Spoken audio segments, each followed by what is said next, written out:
بسم اللہ الرحمن الرحیم۔ عزیز طلبہ، لاسٹ لیکچر میں آخرت کا معنی اور مفہوم، نیکی اور برائی کا بدلہ، ان کا ٹھکانہ کیا ہوگا،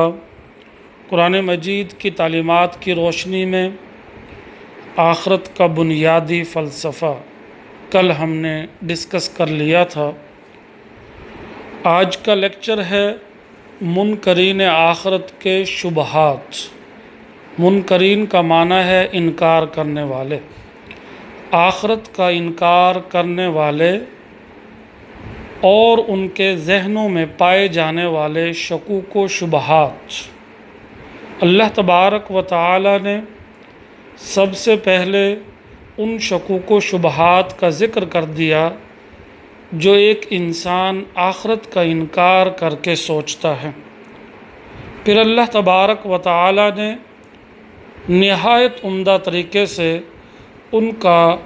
قرآنی جواب بھی دے دیا۔ جب انسان اس پہلو کی طرف سوچتا ہے کہ آخرت کی زندگی واحد وہ زندگی ہے جس سے انسان کو فرار نہیں، اور حکم الہی کے تحت انسان کو بالآخر اللہ کے حضور کھڑا ہونا ہے اور اپنی زندگی کے گزرے ہوئے لمحوں کا جواب دینا ہے،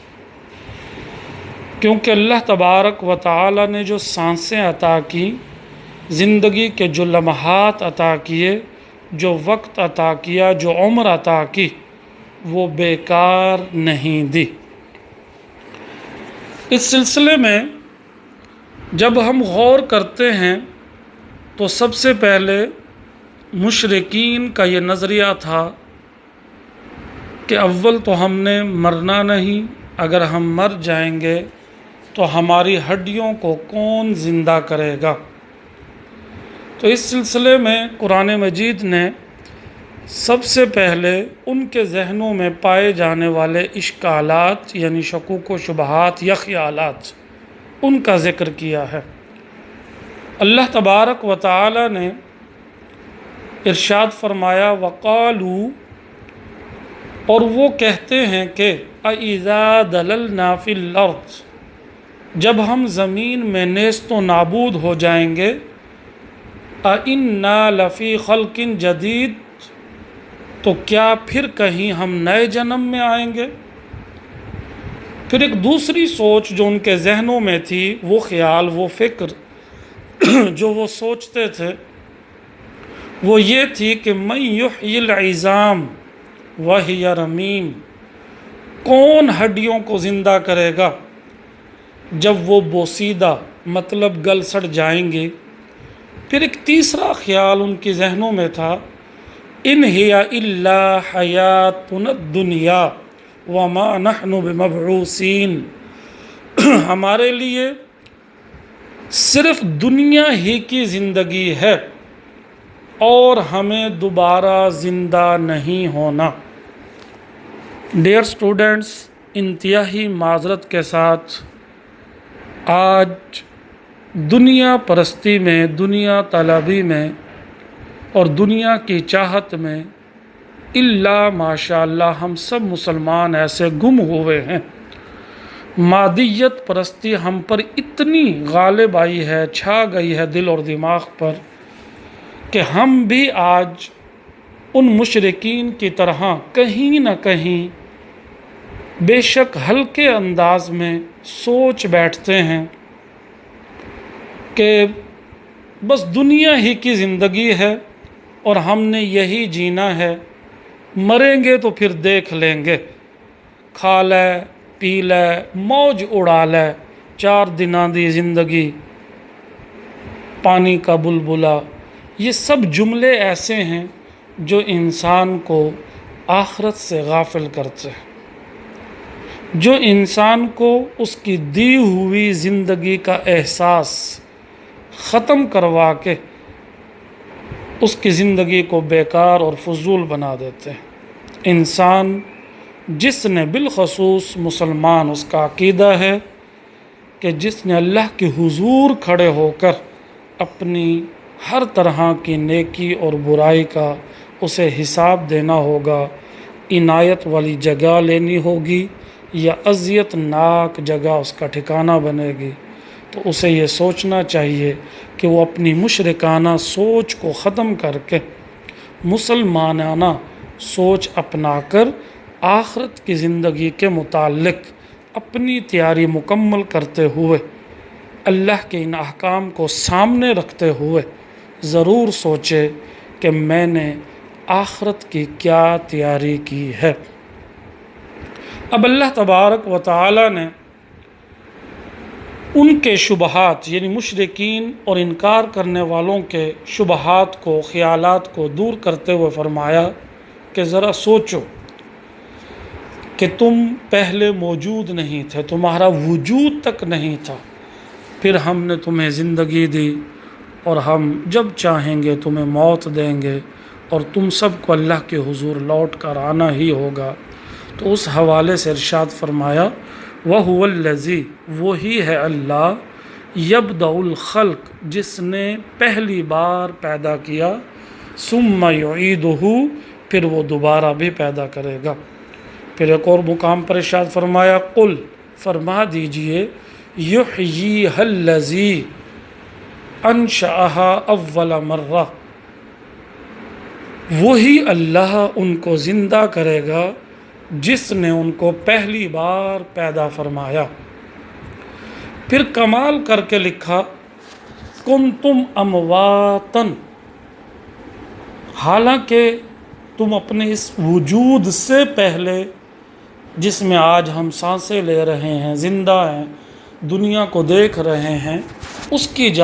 کی بات ہو رہی ہے کہ اس سے پہلے تم کیا تھے؟ بے جان تھے، مردہ تھے، تمہارا کوئی وجود نہیں تھا، تم قابل ذکر چیز نہیں تھے۔ جیسا کہ سورۃ الدہر کے آغاز میں ارشاد باری تعالیٰ ہوا هل اتی علی الانسان حین من الدہر لم یکن شیئا مذکورا، انسان پر ایک ایسا وقت بھی آیا کہ جب انسان کوئی قابل ذکر چیز نہیں تھا، پھر ہم نے اسے قابل ذکر چیز بنایا۔ تو وہ کیسے؟ فَأَحْيَاكُمْ، پس اس نے تمہیں زندگی دی۔ آپ کی ٹیکسٹ بک میں ترجمے میں یہ لکھا ہوا ہے پھر تم کو جلایا، ایک لفظ ہوتا ہے جیم پر زبر کے ساتھ، جلایا، آگ کے ساتھ کسی چیز کو جلا دینا، ختم کر دینا۔ جیم کے نیچے اگر ہم زیر پڑھیں تو اس کا مطلب ہوتا ہے زندگی بخشنا۔ تو اللہ تبارک و تعالی فرما رہے ہیں، چونکہ یہاں پرانا ترجمہ لکھا ہوا ہے تو فرما رہے ہیں کہ تم بے جان تھے، مردہ تھے، فَأَحْيَاكُمْ، پس ہم نے تمہیں زندگی دی۔ وہ زندگی جو آج ہم جی رہے، جس میں آج ہم رہ رہے، پھر یہ زندگی سدا نہیں رہنی، بالآخر اس زندگی نے ختم ہو جانا ہے اور موت کا اختیار اللہ کے پاس ہے۔ جس لمحے حکم کرے گا موت ہمارے سر پر آن پہنچے گی اور ہمیں خبر بھی نہیں ہوگی، اور ہم اس دنیا سے نکل کر اگلے جہاں میں، میدان برزخ میں، میدان حشر میں منتقل ہو جائیں گے، قبر کی زندگی میں داخل ہو جائیں گے۔ اور پھر وہ موت جب ہمیں قبر کی زندگی میں داخل کر دے گی تو پھر اس لمحے ہمیں احساس ہوگا اوہو، اللہ نے وہ احساس بھی زندہ کرانے کے لیے سورۃ التکاثر کے آغاز میں فرمایا الہاکم التکاثر، کثرت مال کی طلب، خواہش اور چاہت نے تمہیں ہمیشہ آخرت سے غافل رکھا۔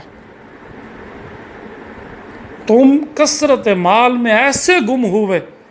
ایسے غافل ہوئے، حتی زرتم المقابر، یہاں تک کہ تم قبرستان میں قبروں تک جا پہنچے۔ اس لمحے خیال آئے گا اوہو، کاش کہ ہم قبر کی زندگی کے لیے کچھ اچھے اعمال کر لیتے۔ سرائکی میں کہتے ہیں ہائے ہائے کرندے مک گئی حیاتی، اپنے اندر نہ پاتی جھاتی، یعنی ساری زندگی گزر گئی، ہم نے کہا ہے یہ نہیں ملا، ہے یہ نہیں ملا، ہے یہ نہیں ملا، یہ کرتے رہے اور جو کرنا تھا اس سے غافل رہے، کبھی اپنے اندر جھانک کر نہیں دیکھا کیا ہمیں دنیا اور دنیا کی خواہشات کے لیے پیدا کیا گیا تھا؟ نہیں، ضروریات زندگی لینا ہمارا حق ہے، لیکن ضروریات زندگی سے بڑھ کر خواہشات زندگی میں ڈوب جانا اور آخرت کو بھلا دینا، یہ ہم سے سب سے بڑی غلطی اور خطا ہے، جس کو اللہ تبارک و تعالی نے کہا جب تمہیں زندگی دی تو وہ زندگی بیکار نہیں بلکہ تم نے کچھ کرنا ہے۔ لیکن ہوا کیا؟ ثم یمیتکم، پھر وہ تمہیں موت دے گا۔ تو اس لمحے سوچو کہ زندگی کا اختیار بھی اللہ کے پاس، موت کا اختیار بھی اللہ کے پاس، موت کے بعد ثم یحییکم، پھر وہ تمہیں زندہ کرے گا، یعنی قبر کی زندگی دے گا، اور پھر ثم الیہ ترجعون،